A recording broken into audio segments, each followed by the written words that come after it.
One day, a selfish fox invited a stork for dinner.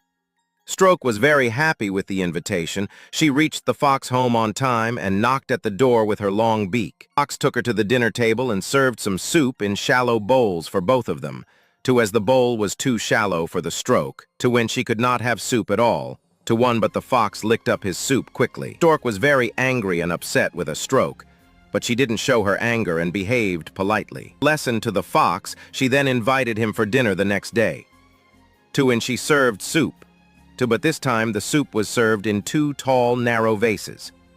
The stork devoured the soup from her vase, but the fox couldn't drink any of it because of his narrow neck. The fox realized his mistake and went home famished.